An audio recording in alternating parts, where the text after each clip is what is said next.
Juggernaut. Wow, where do I start with this game? Juggernaut is my crown jewel of the 32-bit FMV horror adventure era. It's a dark, disturbing, and mind-bending experience, and yet, nobody talked about it back in 1999. Many don't even know it existed. I guess this type of genre was getting phased out at the time. It didn't help that we had Metal Gear, Parasite Eve, Ocarina of Time, Resident Evil 2, and many big hits the year before. I had just received a Japanese Dreamcast with Sonic Adventure. Even I, obsessed with FMV horror games, didn't have the proper time for Juggernaut. Also, 3D graphics were getting real good. You could now achieve a cinematic experience through a polygon cutscene instead of FMV. Regardless, I was still interested in the genre, and this game, I left Juggernaut behind for a few months, only to discover how amazing it was when picking it up again. You take control of a nameless man who must save his girlfriend Sarah from a demonic possession. With the help of a priest, your soul exits your body and injects itself into your girlfriend's mind.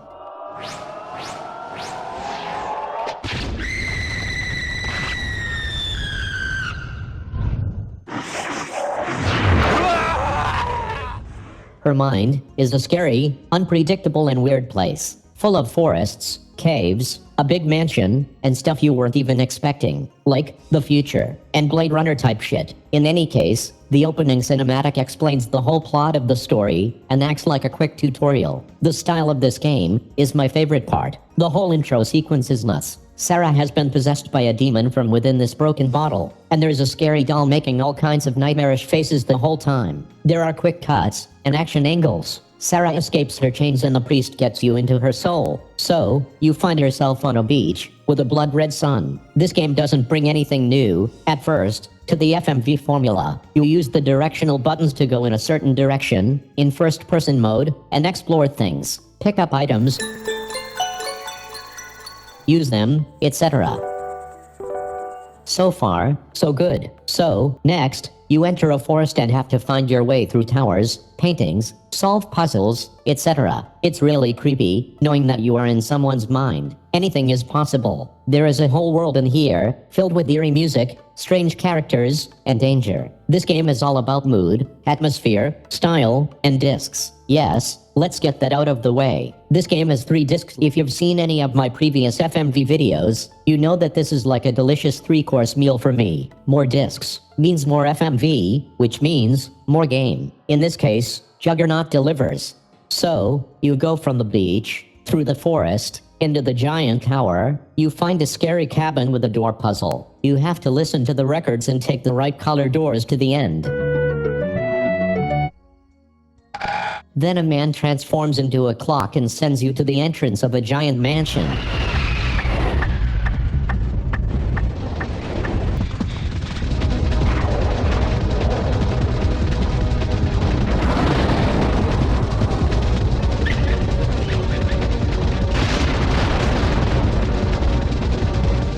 Before heading into the mansion, you have to speak with these 4 masked figures and show them your tarot cards. Each figure has the power to transform your card into its opposite.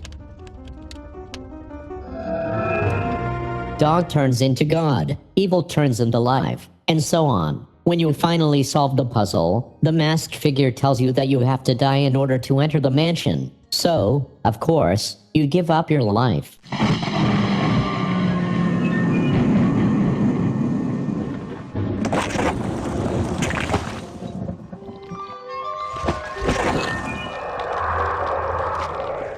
How gruesome. Completely unexpected. Once you are finally inside the mansion, you do a bunch of exploration and the voice of the priest guides you to key areas. But, there's one major problem. You got rid of your body. So now, you are just a soul. Luckily for you, you can fit through these tiny holes in some of the mansion rooms. This was mind-blowing to me when I first saw it. So, you explore the mansion as a tiny floating soul. You see big doors, stairways, and other holes. But you also pass by these tiny doors that no adult human would fit through. How interesting. Eventually, you find the next big gameplay mechanic in Juggernaut, the Soul Exchange Chamber.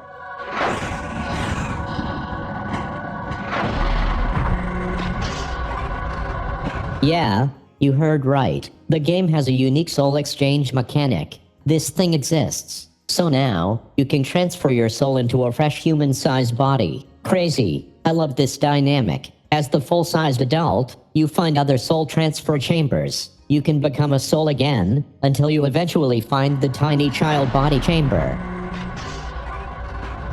As you can imagine, this opens the way to many unique puzzles. The mansion is full of them. As a little soul, you can just fly through the hallways, but you can't open doors. You have to find areas that have small holes for you to fit through. This was really cool for me the first time I saw it. Blew my mind. So you explore as a soul, squeezing through holes, triggering cutscenes, finding your way. Then you switch to a tiny child's body. This allows you to walk through those tiny doors you saw earlier in the mansion.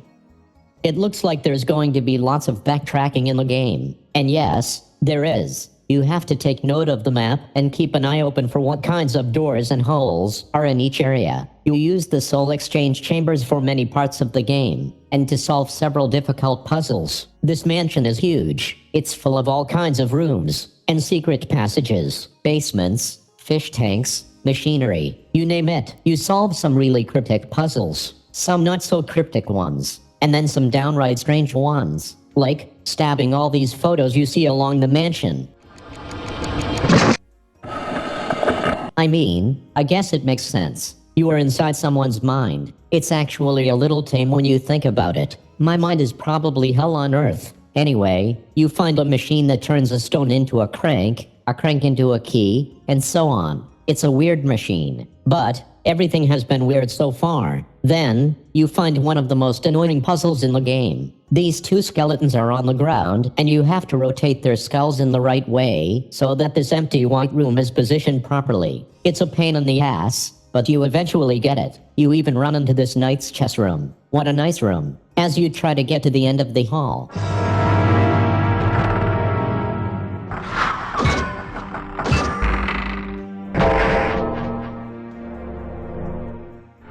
Holy shit.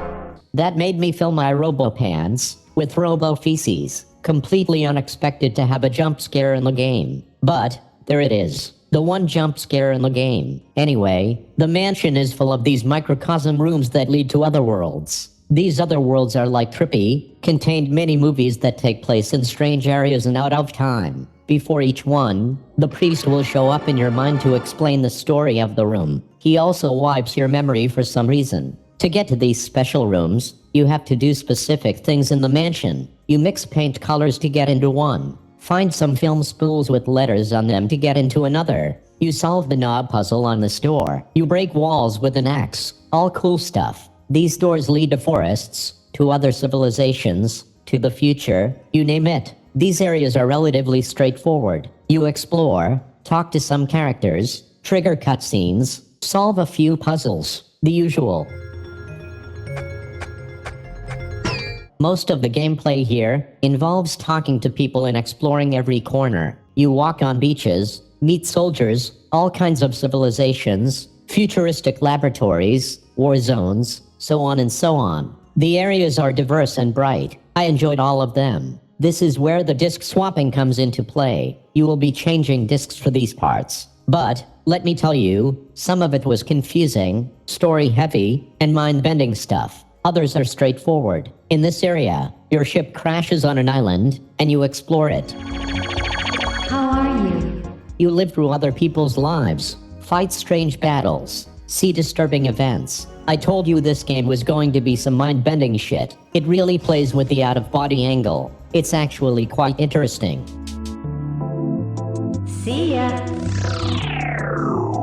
Every area is like a different genre of film. You're living through a territorial tribe fight to the death 1 minute, then typing out binary passcodes, finding shotguns, making futuristic phone calls with virtual people, surviving quick-time events. This part is especially annoying.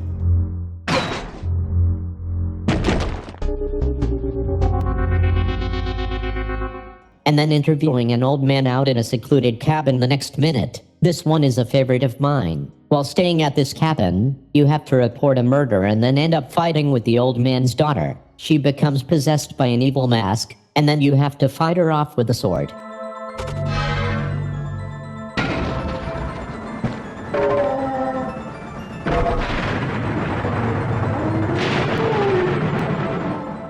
Then, you stab this mythical creature in the head.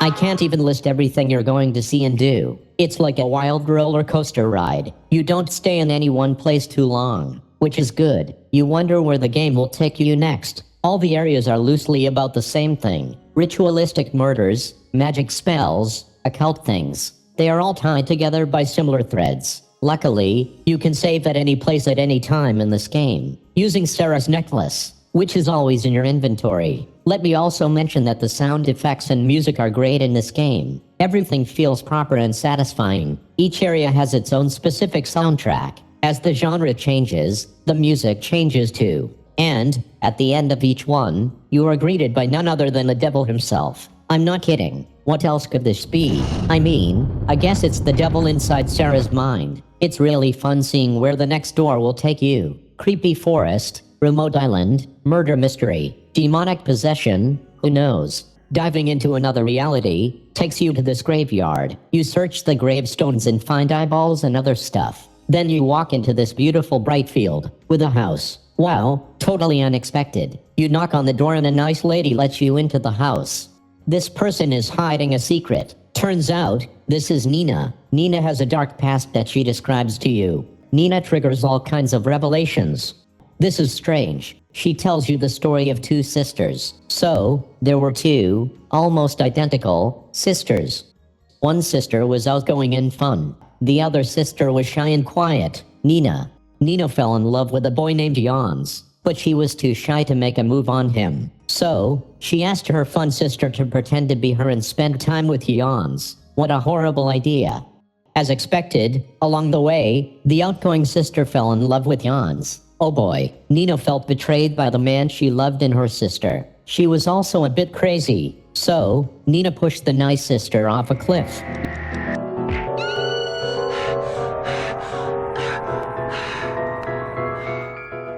Yikes. And then pretended to be her sister. Some sick shit. After she tells you the truth, she pulls out a sickle and is about to kill you. Then, she surprises us all by stabbing herself.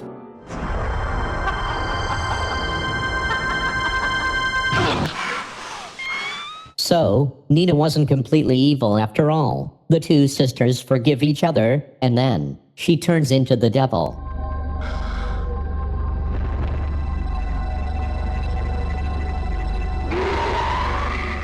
Man, this game is nuts. But wait, you haven't seen anything yet. After the Nina devil flies away, you are transported into fucking cyberspace. Yes, you heard me right. You are standing in the void, and there is a VR futuristic helmet there, waiting to be used. The doctor shows up and tells you to connect your mind to the internet. This part of the game is so unbelievably surprising.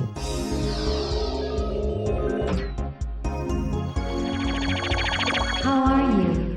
So, now, you're in a futuristic cyberpunk internet world, where everyone is an avatar and has their brain connected to the web at all times. What a twist. Holy cow, this whole portion of the game is so ahead of its time. It's funny to see how the Japanese predicted what cyberspace would look like to them in the future. I like this 1999 version of the interweb. It actually looks pretty accurate. Everyone has an avatar, and they can go into all kinds of goods, services, information, adventure, you name it. Of course, giving up all your human autonomy and becoming nothing but a bunch of digital signals. Pretty bleak. But a refreshing part of this game. At least there are bright lights, funky sounds, and lively music.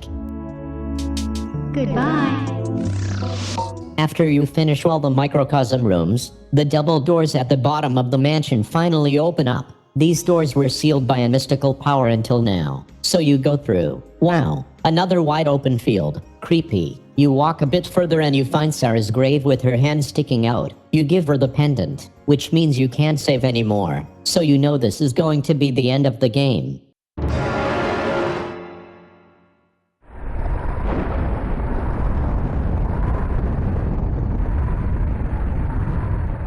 Indeed, this is the final battle. You find garlic, a cross, and a coin. Then, characters from all the microcosm rooms start to appear, including this floating brain and a PCB board. I really like that part. Then, finally, Sarah shows up. But this is evil Dark Devil Sarah. She wants your soul. She thinks the world is evil and doesn't care about anything else but taking your soul. You refuse. So the final battle begins. Now, in this part, you have to attack the devil with the right items, in the right order. If you attack him in the wrong order, he will kill you. You throw the garlic at the devil's face. This makes him melt all over the floor. But it's not the right thing to do. You have to use the coin instead. Then pick it up again and use it again. Then, the devil explodes and you have to face Sarah, who now has 2 swords.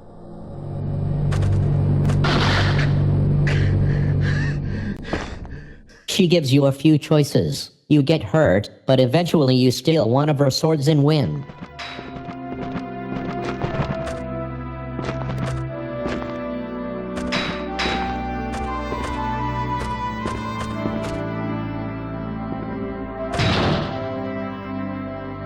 Then this evil salamander devil thing comes out of her mouth and you stab it.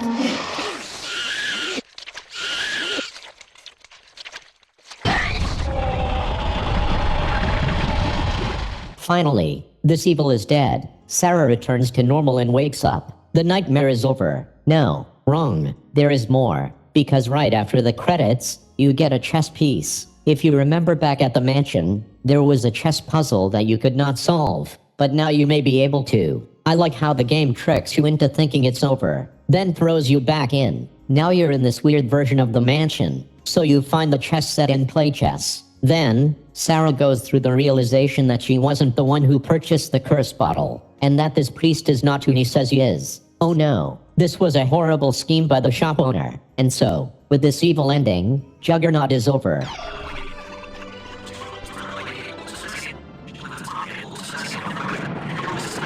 Holy cow, this game is intense. This game is a masterpiece. I mean it. The first time I played, it took me about 10 hours to beat. It's huge. There's so much FMV, so many puzzles, so many different settings. It's insane. My favorite part is the portal rooms. They completely changed the pace of the game. There's lots of horror, a bit of sci-fi, some fun, some mystery. It's all here. The controls are easy, the formula is simple, and the story is nuts. I can see how some people may not like this game since it's so long, and you can't just pick up and play. But if you're in the mood for a slow-burning mystery, with some great dark elements to it, this is definitely a game to check out. Until next time.